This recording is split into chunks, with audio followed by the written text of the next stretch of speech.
પાટણ જિલ્લાના સરસ્વતી તાલુકામાં કાયદો અને વ્યવસ્થાની કથળતી સ્થિતિ, લગ્નની જાણ ઉતારી પરત ફરતા યુવકો પર વાગડોલ પુલ પાસે લુખ્ખા તત્વોનો જીવલેણ હુમલો.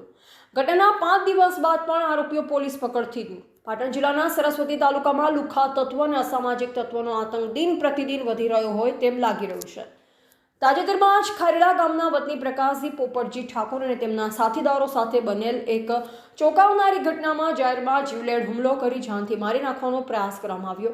આ સમગ્ર ઘટનાનો વિડીયો પણ સામે આવ્યો છે, જેમાં અસામાજિક તત્વો ગાડીઓમાં તોડફોડ કરતા અને ભયનો માહોલ સર્જતા સ્પષ્ટ દેખાઈ રહ્યા છે.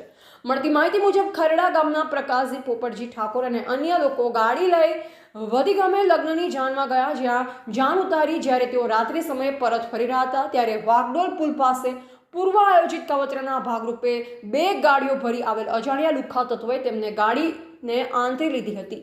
કોઈપણ પ્રકારના પોલીસના ડર વગર આ સામાજિક તત્વોએ હથિયારો સાથે ગાડી પર હુમલો કરી દીધો અને કાંકની ભારે તોડફોડ કરી.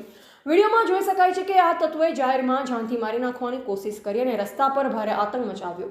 હુમલાખોરોએ ભયનું એવું વાતાવરણ ઊભું કર્યું હતું કે સામાન્ય નાગરિકોની સુરક્ષા સામે મોટા સવાલો ઊભા થયા છે.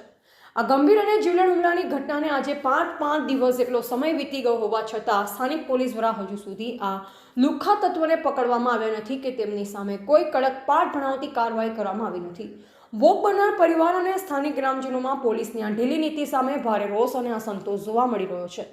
પીડિત પક્ષ અને ગ્રામજનોની માંગ છે કે પોલીસ તંત્ર સત્વરે જાગે, આ ગુનાહિત પ્રવૃત્તિ કરનારા તત્વોની ઓળખ કરી તેમની ધરપકડ કરે અને તેમને કાયદાનું ભાન કરાવે, જેથી ભવિષ્યમાં કોઈ નિર્દોષ નાગરિક આવા આતંકનો ભોગ ન બને.